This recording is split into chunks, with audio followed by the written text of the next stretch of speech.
Welcome to TerraNova and happy Memorial Day weekend. My name is Oksana, and we are so thankful that you're watching with us today.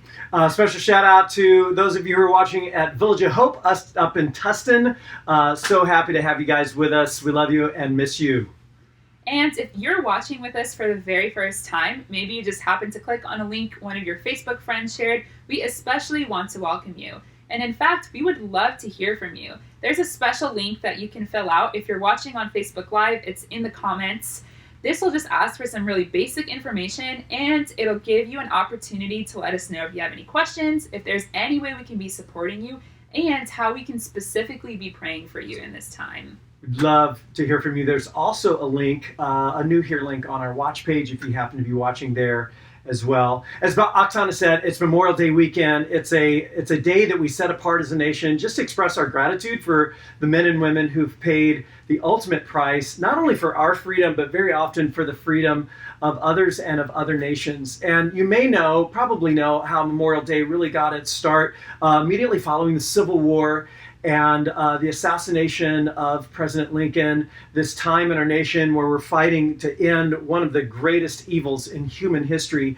And after that war, we were a nation that was still very, very much reeling and very divided. And though we can't really compare what we're going through right now quite with what our nation was going through in the 1800s, our nation is a nation that's reeling and very divided. And so this is really the perfect weekend to begin our brand new series that we're starting today called Fighting Amongst Ourselves. And we're actually going to begin this weekend the way that we do every weekend, and that is by singing together. This is the perfect opportunity to pull out your phone, open up the TerraNova app, where you can find the words to the songs we're going to sing together. That's right. And by the way, if you don't have the TerraNova app, this is a perfect season to download this. What are you waiting for? It's free on the Apple Store or Google Play. And as you open it up, the worship lyrics are just right there. The band is going to begin with a song called Breaking Through. And that song just tells us about what we really believe. And that is that God is continually breaking through the darkness and the hopelessness and the anxiety of our reality. We know that God has been good and faithful, and he's brought new life in the past, and we believe that he's going to keep doing that. So let's join in together as the band leads us.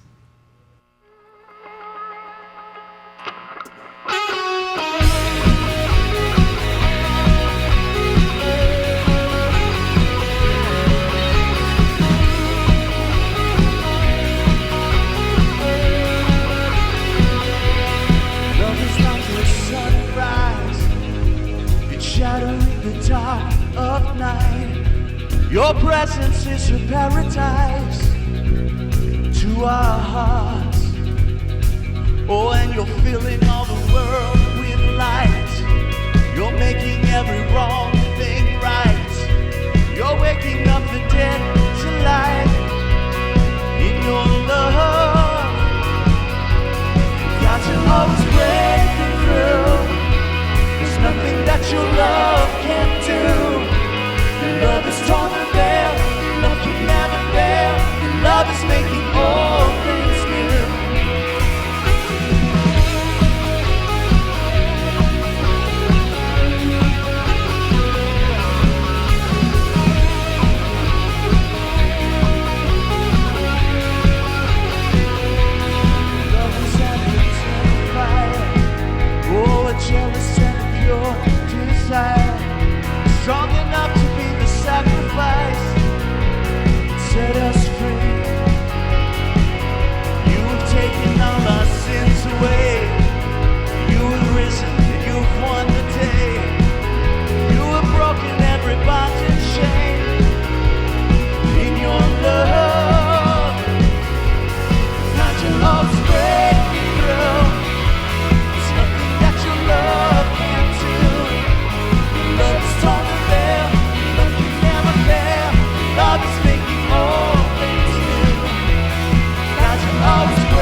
are yours. For now we are yours. Yes, our hearts are yours. You ransomed us with your blood. God, you always break me through. There's nothing that your love can't do. Your love is torn the veil. Your love can never fail. Your love is making all things new. God, you always break through the top, breaking into lives and healing hearts. Your love is torn the veil. Your love can never fail. Your love is making all things new.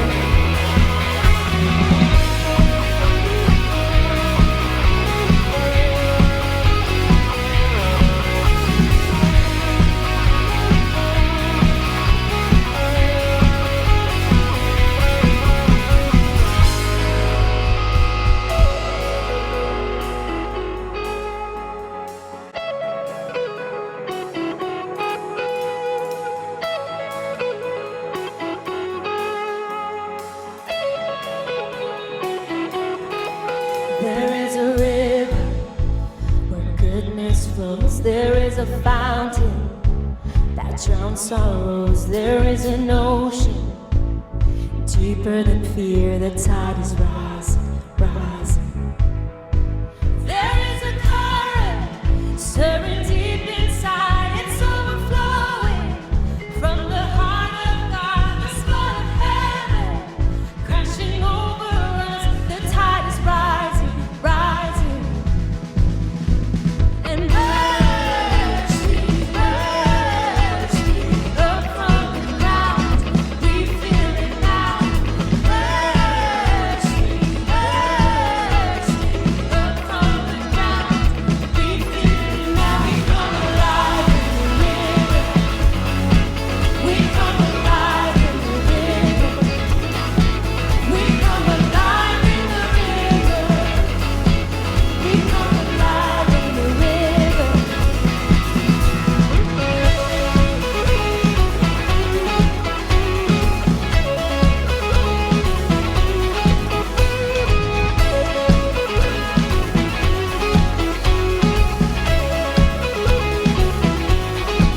There's a current stirring deep inside. It's overflowing from the heart of God, the flood of heaven rushing over us. The tide is rising, rising. And mercy, mercy, up from the ground, we feel it now. Mercy, mercy, up from the ground, we feel it now. We come alive in the river. We come alive in the river. We come alive in the river. We come alive in the river.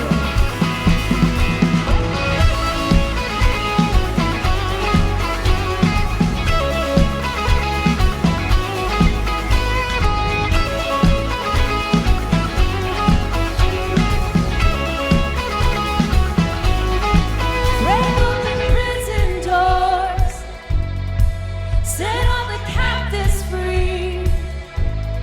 Spring up a well, spring up a well, spring up a well in me. Nothing can stop this joy. We're dancing in the streets. Spring up a well, spring up a well, spring up a well in me.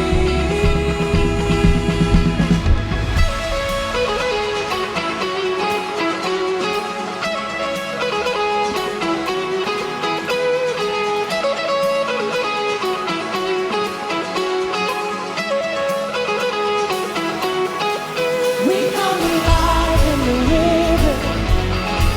We come alive in the river. We come alive in the river. We come alive in the river. Spring up a well. Spring up a well. Spring up a well. Spring up a well.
spoke a word, you were singing over me. You've been so, so good to me. Before I took a breath, you breathed your life in me. You've been so, so kind to me. Oh, the overwhelming, never-ending, reckless love of God. Oh, it chases me down, fights till I'm found, leaves the 99. I couldn't earn it, I didn't deserve it. Still, you gave your life away.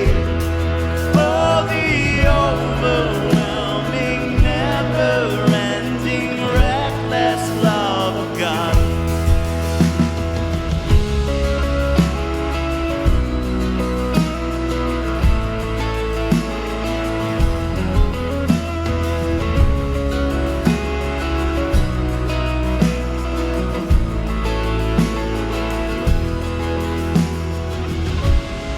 Now it's your fault, still your love fought for me. You've been so, so good to me. When I felt no word, so you paid it all for me. You've been so, so kind.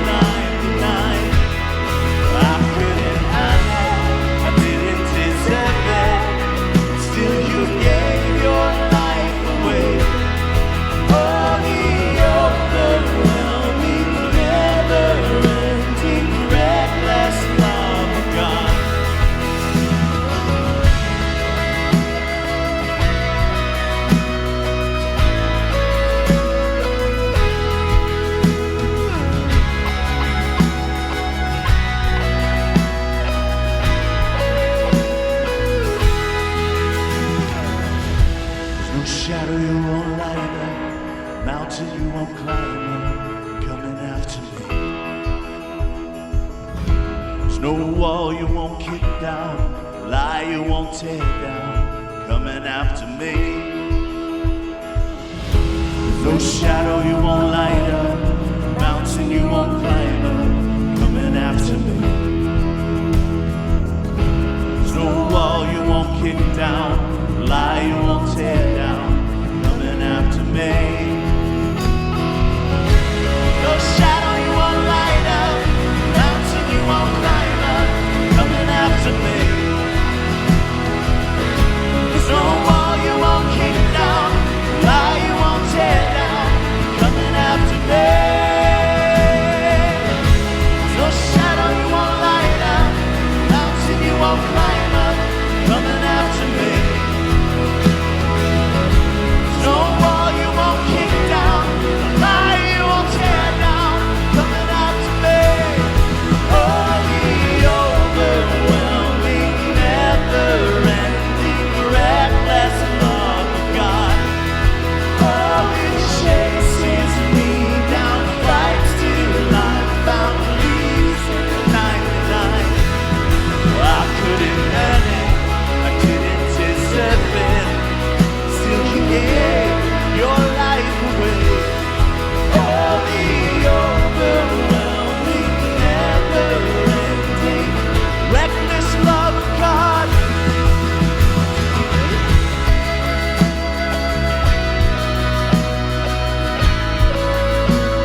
Once again, welcome and thank you so much for joining us. This is the perfect opportunity to say hi to those around you, to those on the comments on Facebook. Why don't you go ahead and let us know what is your favorite thing to do outdoors, whether it's hiking or running, biking. What's your favorite? Probably running. I love to run, but honestly, I just love to be outside. It's been so beautiful lately. How about you?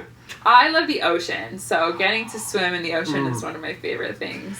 So how about you? Let us know in the comments, or let us know on your Connect card. Speaking of which, we would love to hear from everybody. Again, if you're a guest here today, thank you so much for joining us. We'd love to hear from you too, just to know that you're there. But we'd love to hear from everyone who's watching, especially during this season when it's just easy for us to just feel very detached from you guys. We'd just like to know somebody's out there.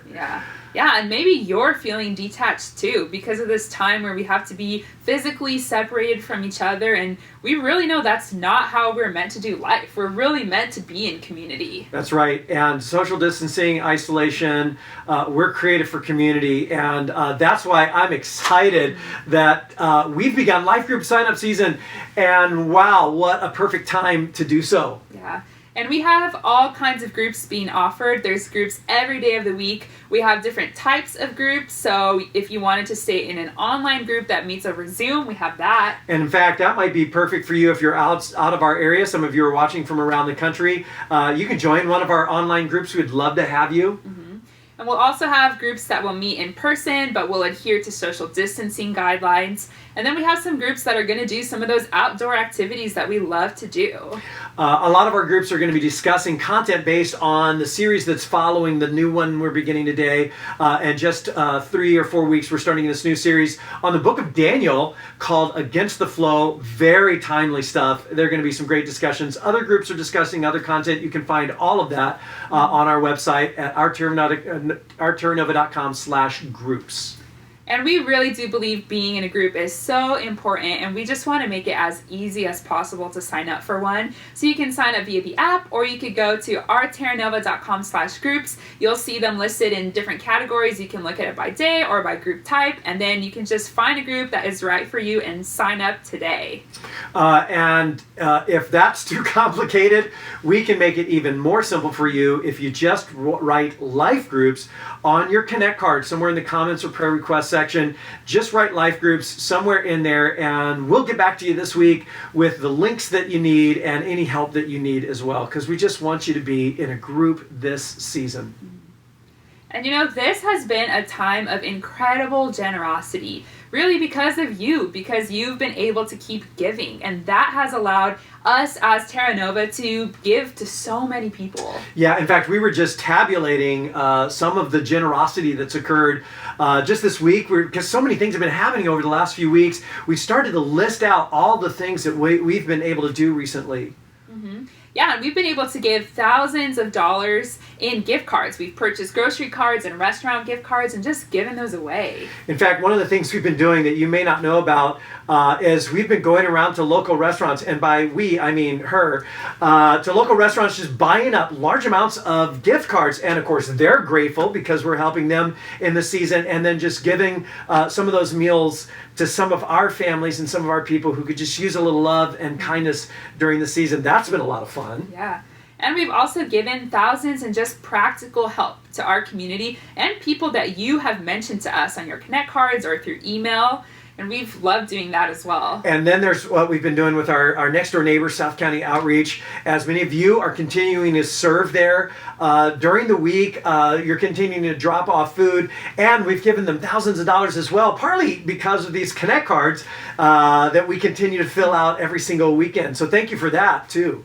And then finally, there's what we've been doing internationally. Over $6,000 just in the last few weeks alone have gone out to some of our international neighbors, our partners around the world, who are serving the poorest of the poor and refugees around the world and in our own country, which has just been amazing to be a part of, all because of your generosity.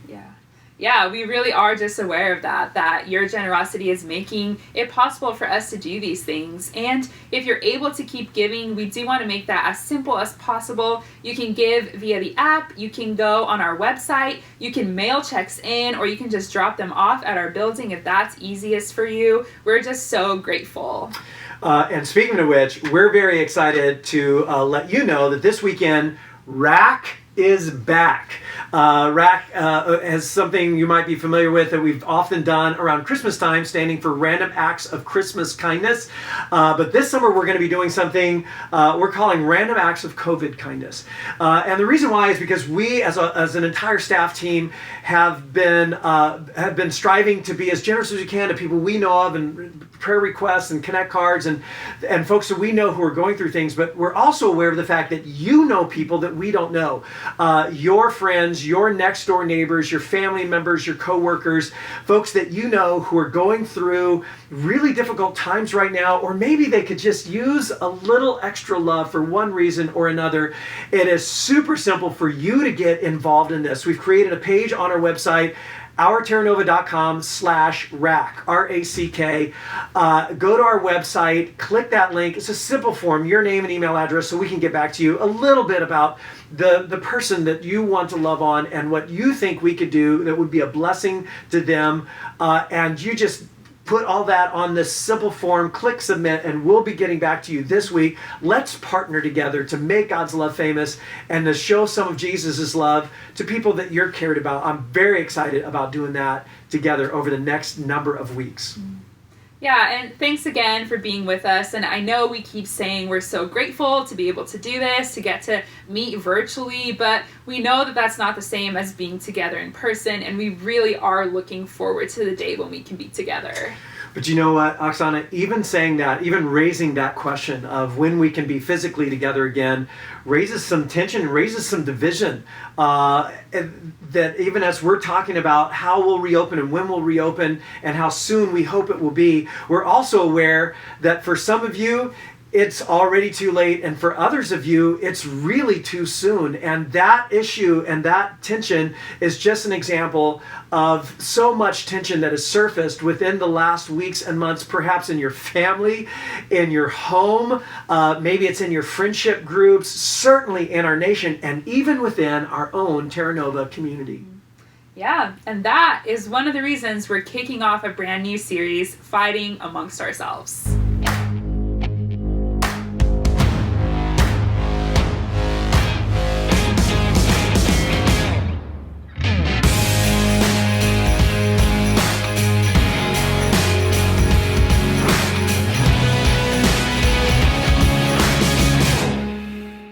Well, hey everybody, happy Memorial Day weekend. My name is Scott. And when I think about some of the lasting childhood memories that I have, a number of them relate to the different times where I get to go to work with my dad when I was a kid. And maybe you got to go to your work with your parents a time or two, or maybe you did it often. But for me, it would happen maybe like once, twice a year.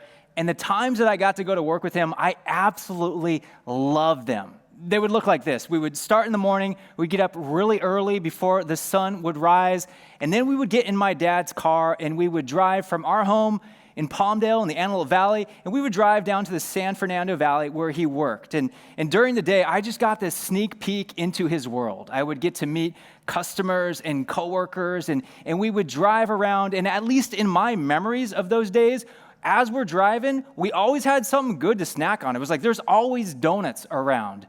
But since we did so much driving, we needed to have something interesting to listen to on the radio. And I'm pretty sure that's where my introduction to sports talk radio happened. Specifically, I remember hearing these different radio personalities, usually sports guys like Lee Hacksaw Hamilton, and there was Big Joe McDonald, and there was Jim Rome. And these guys, man, they were fiery, they were passionate, they were not afraid to speak their mind no matter who was on the other side of that phone. And then there was this one guy, Jim Rome, and he had this classic line. He said, hey, if you're going to call into my show, you got to have a take and don't suck, which was great. I mean, that was code for if you're going to call, you need to say something bold. You need to say it quickly. But guess what? If there's something that you say that I don't really like, there's not going to be inquiry on my part. I'm not going to say, hey, help me understand that a little bit. I'm not sure I get where you're coming from. Instead, chances are you're going to get hung up on and probably made fun of. And let me say this, if you are a parent or you get the opportunity or the privilege to mold the impressionable mind of a child, for me, as like a 7 or 8-year-old listening to this, it was the best, man. I loved it. I thought it was the coolest thing. Obviously, like a horrible communication or conflict style to mimic, but the best when you are cruising down the 405, listening to that with a maple bar to snack on, right?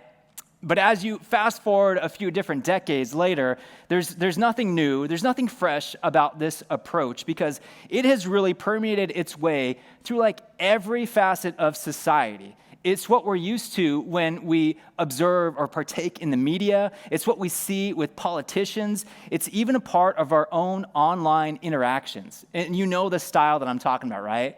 The style where there is no room for nuance. There's no room for gray.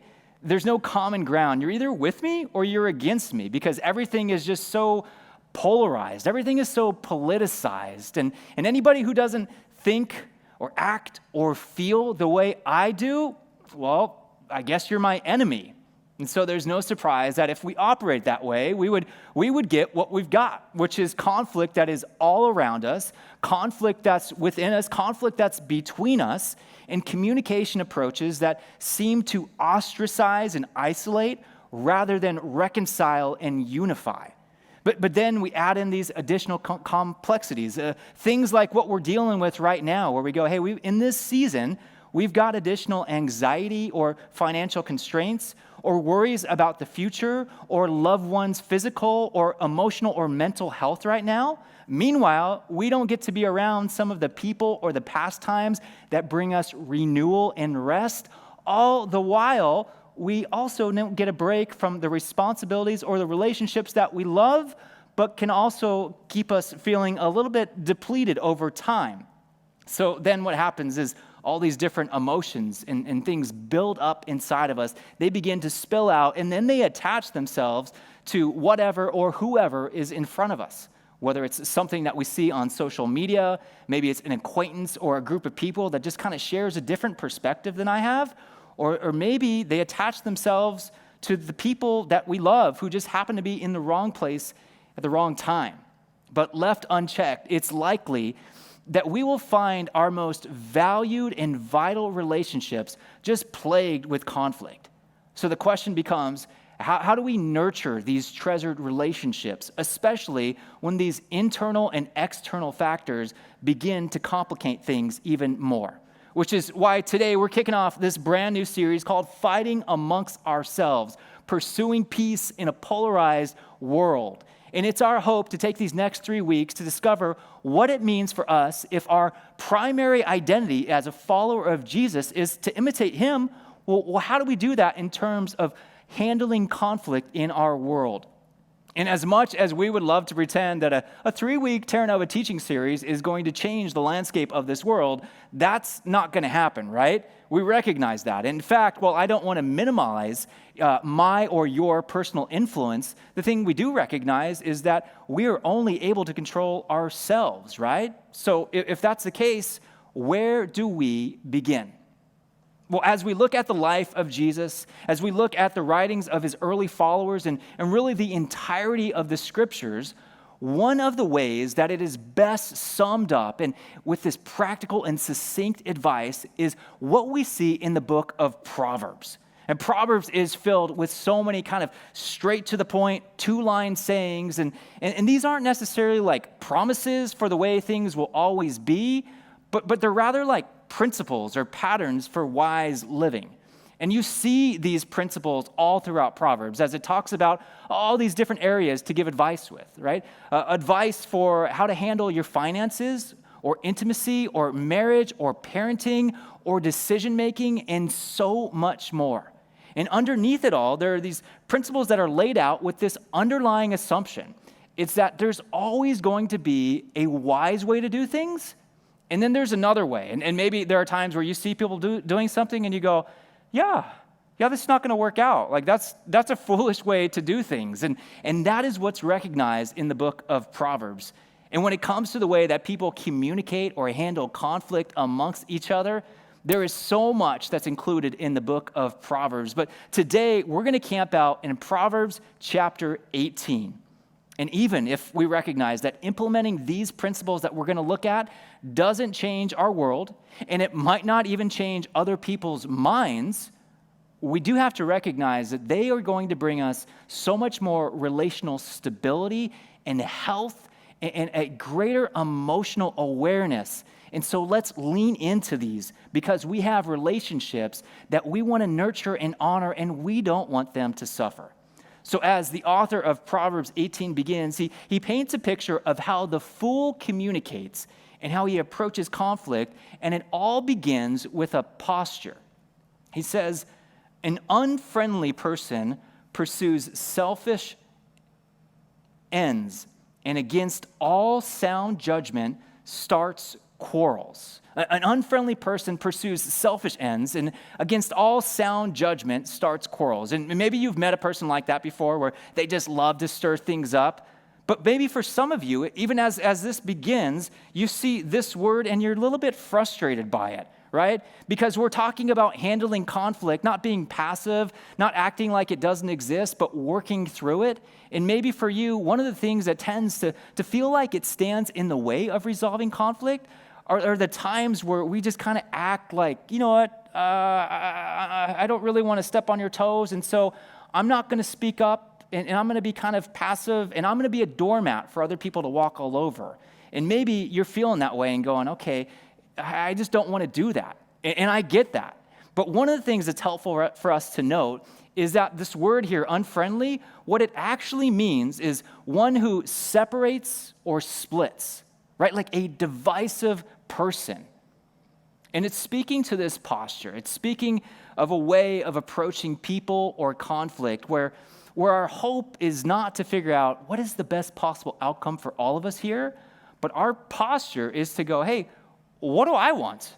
What am I going to do to stir things up and not to unite us, but to divide us? And in verse 2, it highlights a particular priority. It says, fools find no pleasure in understanding, but delight in airing their own opinions. And I just have to say, for most of us going into conflict, simply because we are human beings, this is where we tend to start, right? This is our first priority. Something has happened and we say, hey, you know what? I need to say something right now. Somebody did something or said something, or maybe they didn't do something or didn't say something, and I feel frustrated or confused or hurt by that. And so I'm not just going to sit back and let the resentment build up, but I need to speak to it. And so guess what? You're going to get your turn to respond / apologize in a minute. But first, let me give you a piece of my mind, right? Let me speak up. Let me tell you my own opinion. And when you look around, man, and you see what's modeled for us, it's easy to see where we pick up on these habits because our culture values some different things. We value things like being right. We value making a point. We value making sure that our voice is heard. I value those things. I don't think that those are necessarily bad values, but sometimes they are valued to a point where our posture and our priorities will end up creating some problems. Verse 6, fools' words get them into constant quarrels. They're asking for a beating. How's that? The mouths of fools are their ruin. They trap themselves with their lips. Rumors are dainty morsels that sink deep into one's heart. And just like me, I'm sure that there are times for you where your words, man, they got you into trouble, right? Like you said something, you had a perspective, you had a point of view, and you wanted to share it. And so maybe by doing so, well, they ended up actually making things worse. They ended up creating a little bit of division and a stronger divide. And it's no secret. Why? Because we know that our words have power. An offended friend is harder to win back than a fortified city. Arguments will separate friends like a gate locked with bars, but wise words will satisfy like a good meal. The right words bring satisfaction, And the tongue will do one of two things. The tongue will bring death or life. And those who love to talk, well, they'll reap the consequences. And the things that we say and the way that we say them, we recognize this. They'll cultivate some different things in our lives. And so there's a way that we can do things and say things where our words can cultivate some healing and affirmation and care and unity and safety in that relationship. But then there's another opportunity. There's another choice that we can make where our words end up communicating shame, and our words can isolate, our words can embarrass, and our words can divide. And as the author of Proverbs 18 is continuing here, he's saying, hey, that's the way of the fool. So, well, what does the wise person do? How does she approach somebody who's not on the same page that she's on? Or how does he practice like a different posture so that he doesn't wind up with the same problems? Well, verse 12, it says haughtiness or arrogance or pride. That has a way of going before destruction. And humility will often precede honor. Spouting off before listening to the facts is both shameful and foolish. And then he begins in verse 15 and says, intelligent people. And that's where you're listening, you're going like, okay, my ears perk up because I'm intelligent. Like I want to do the smart thing, the wise thing. I want to be relationally intelligent. And that's where you say, okay, so what do I need to do? Well, intelligent people are always ready to learn. Their ears are open for knowledge. And what we see here is that the wise person embraces a different perspective here. It's a perspective that's marked by humility. It's a desire to truly understand the other person's point of view and a commitment to honor them even when, or especially when, you don't agree with them. In John chapter 17, there's this opportunity where we get to have like a sneak peek into one of Jesus's prayers. And it's really cool. It's really profound because as Jesus is praying, he's actually praying for us. He's praying for all who would believe in him. And it is so telling that as he prays, his overarching desire, like the thing that he wants most for his followers, is for us to experience unity. He says, I want them to have like the same type of oneness that the Father and the Son share. And it is his hope that because of our unity, well, that the world who is looking on and seeing us, that they might go, you know what, Christians and Jesus followers, they can be weird, but when I see the way that they love each other so well, that they're so united, even in the midst of their differences, well, I see that, and I not only appreciate it, I not only want that, but it leads me to a place where it is more likely that I would actually believe and I would follow Jesus because that is life-changing, that type of unity. But often, we see unity and we desire something else, right?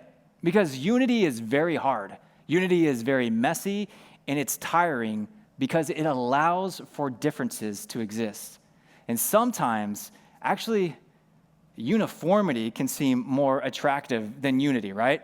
Because when we have uniformity, that means that we're all going to agree on everything. We've all arrived at the same conclusion, and that feels really nice. That is safe. It feels good. It's not messy. That is until we don't have it anymore, because not every person will agree about everything all of the time. That's just not realistic to expect. And so instead of uniformity, Jesus says, no, what I want you to pursue is you are going to pursue and embrace unity.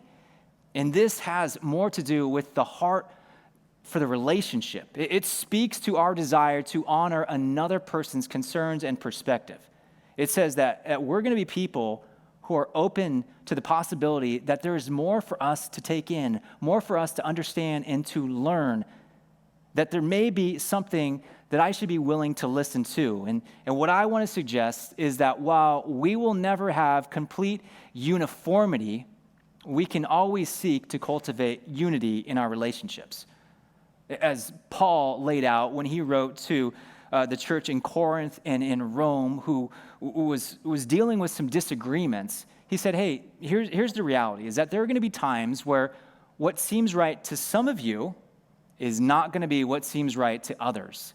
And while it might be natural to go, oh, that's a bad thing, he says, no, that's okay. It's okay to disagree. But what is not okay is to disregard humility.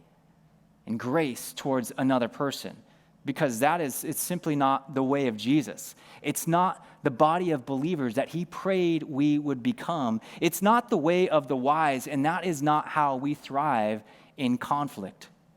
And just like we've often said around TerraNova, man, it is so easy to win an argument, but to lose a person, right? To be right about something, but to be so wrong in the way that we are doing that. And this is tricky because each of us approaches conflict and communication with our own background, our own preferences, what we're used to, the way that we're wired, what's natural to us, what we grew up with, all of that kind of stuff.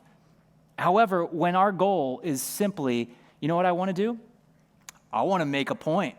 I want to speak my mind. I want to fight to win, no matter the tactics, no matter the tone. Well, what happens is when I do that, I lose. I lose when I shame. I lose when I embarrass. I lose when I'm arrogant. I lose when I'm not listening. I lose when I'm condescending. I lose when I am dismissive.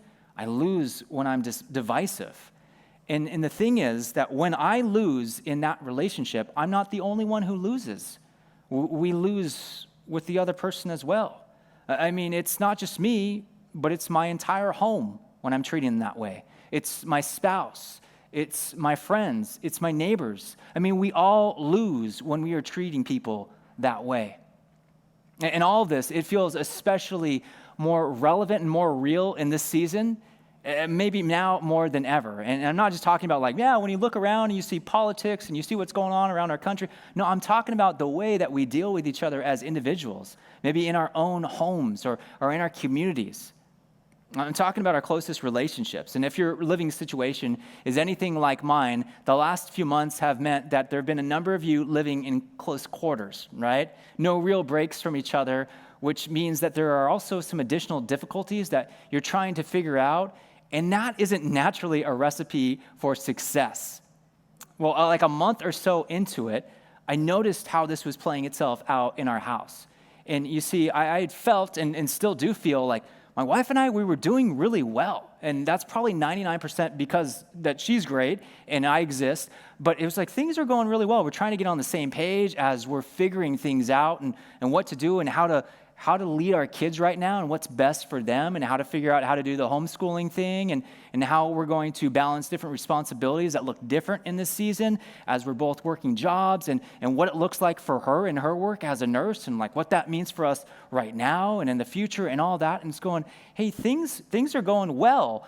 But while we were focused on staying on the same page, what I noticed in myself was that my margin in the patience that I had for my kids was starting to dwindle a little bit, right? Because let's face it, like right now, it stinks to be a kid. I mean, it stinks for all of us in a number of different ways, but it's hard to be a kid where all of a sudden you lose the ability to see your friends every day. It's like, no, we can't really do that like we used to. Okay. And instead of school being the thing that you look forward to and you're like, oh, I'm so excited to go to school, now it's, hey, you need to get back in front of the computer and get the work done. And now you go, I don't really grasp everything that's going on around me, yet I do know it's not the way that things are supposed to be.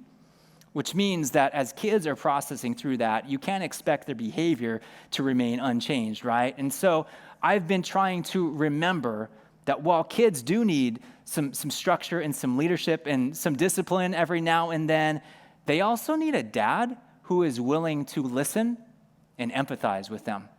And so I'm starting to do the things that you've probably been doing all along, right? I'm trying to work at asking the questions that are going to help me understand where these little ones are coming from before I seek to communicate what I would like from them, right? Going, buddy, how are you doing right now? What's been hard today? Is there anything that I could do just to make this more fun or to make your day better?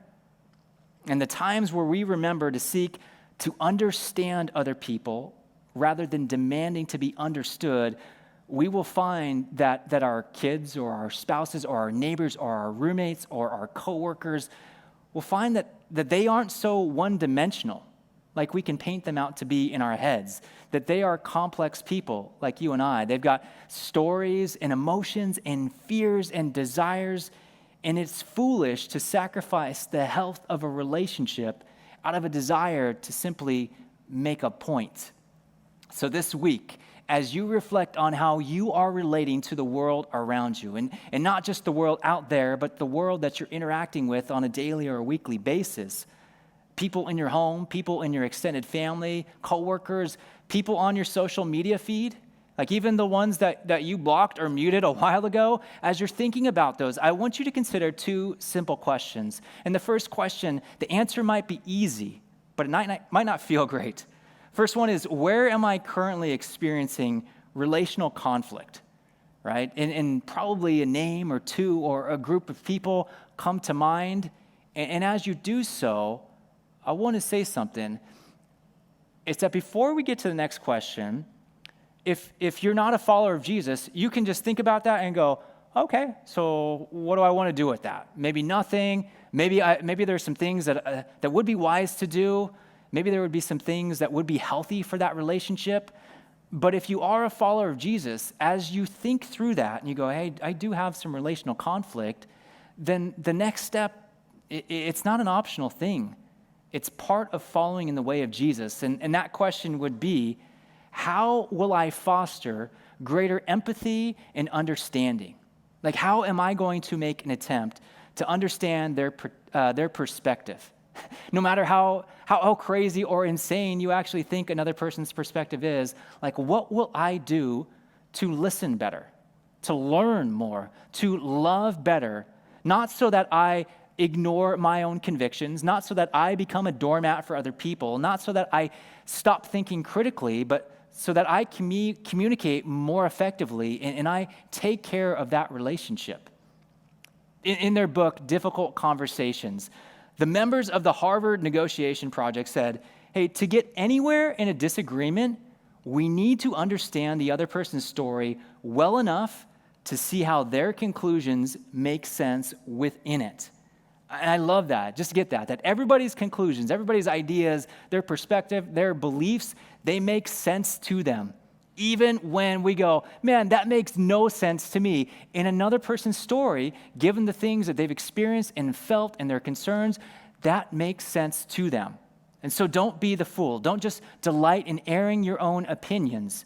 Don't allow your words to lead to relational ruin. Decide that you go, you know what? As a follower of Jesus, I am called to build bridges that are constructed with humility and understanding. And that's what I want for my relationships. And friends, when we refuse to see people as our adversaries and our enemies, and we replace our assumptions with curiosity, we humanize them. And it's always a good thing to humanize humans, right? When we take the time to get to know a person and when we actually hear their concerns and their fears and their experiences, we can start to find common ground. And rather than jumping to conclusions, we can jump to solutions. When we are quick to listen and slow to speak and slow to get angry, we set a precedent within a relationship, a precedent that says, hey, even or especially when we disagree, there will still be safety and humility and grace and honor among us. And when we pursue unity over uniformity, we will communicate that it is more important to love a person well than it is for us to win an argument. And so may we be those types of individuals in that type of church, both now and always. Let's pray together. Jesus, help us to follow your example. Help us to walk in humility and grace. Help us to love the people in front of us with compassion, with understanding, just as you love us. Lord, we thank you for the love that you constantly extend to us. And we ask that you would help us love others in that same way. We pray in Jesus' name. Amen. Well, hey, thanks so much for being a part of what we're doing today. Next week, we're going to jump into part 2 of fighting amongst ourselves.